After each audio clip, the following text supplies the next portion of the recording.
Dear Japanese people and the society of Japan. I'm half American, half Japanese. I lived in Japan for 18 years and it was a great time.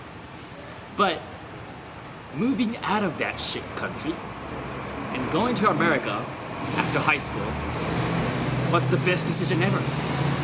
Sorry, people.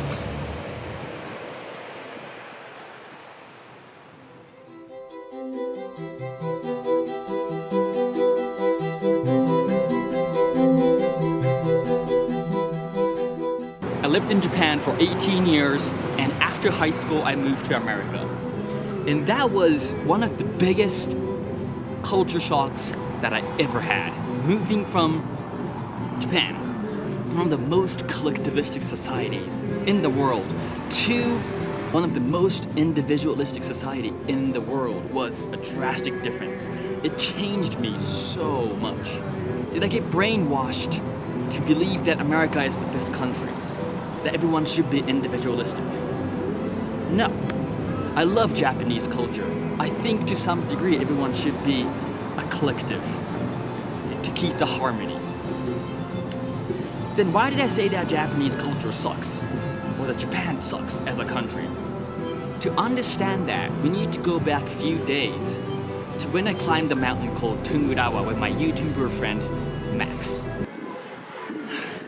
But before we dive into this, I need to go see this museum of the Inca ruins. By the way, I'm in Ecuador, I'm not in Japan, nor am I in America, so let's go.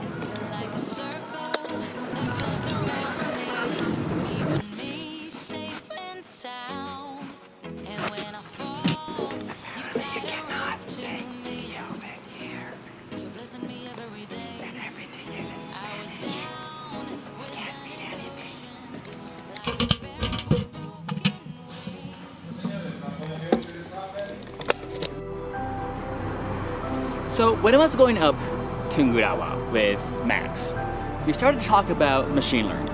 Oh, by the way, go check his channel out, Max and Maria. But we were talking about machine learning, and this is when I had my idea to make this video. It seems like a huge segue, but stay with me. I will definitely come back to my point of why Japanese culture sucks. If you don't know what machine learning is this system where a lot of social media platforms or Netflix or Spotify uses to read your pattern, what kind of things you potentially like, and give it to you. If you look at your suggestion feed on Facebook, Netflix, and Spotify, you might see something that you like. That's using machine learning. And it's a good thing. Machine learning is a good thing because the computer is trying to figure out what you like. So if you like hip-hop, and if you go on Spotify, it will just give you a lot of hip-hop.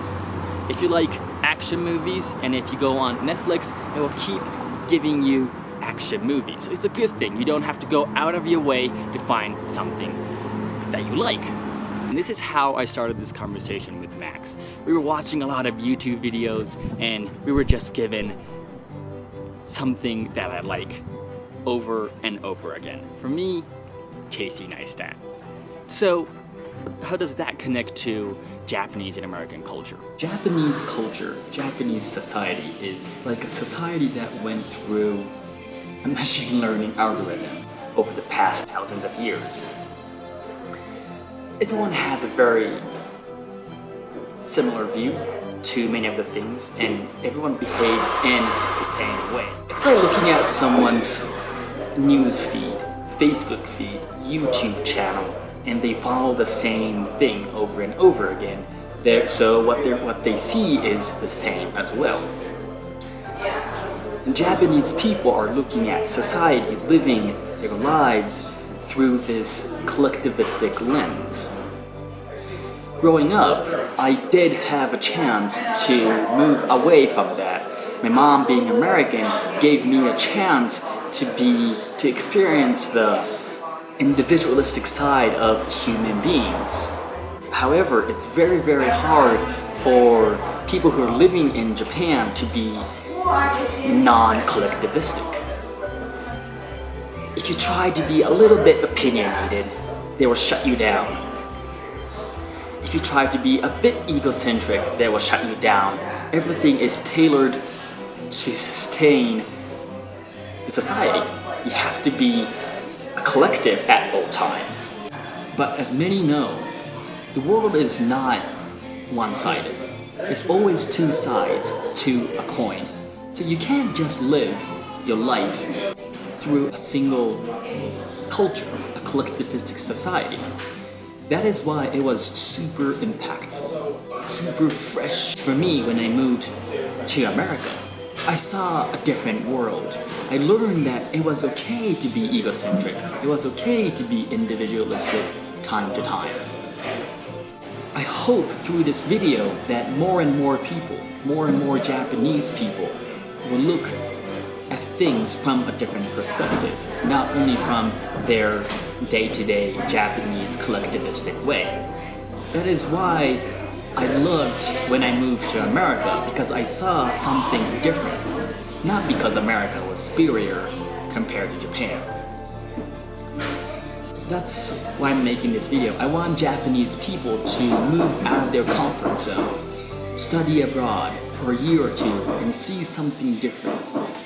Not only will you learn something different from that experience, but you will appreciate Japanese culture more for that. Because you have to understand that to appreciate something, to fully understand something, to grasp something, you have to see both sides of a coin. It's not a coin, but you get the idea. There's two sides to everything. You can't just see a Japanese culture and think that it's great. You have to see the other side, something different, to appreciate it, to understand it. So I implore you, Japanese people, go out there, have fun, move out of your comfort zone, and see a different world, see a different culture. Thank you.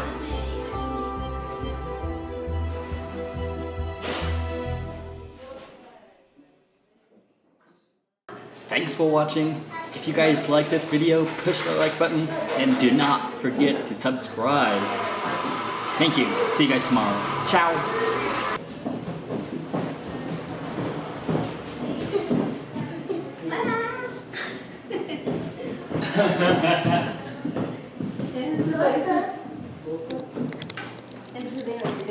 Hola.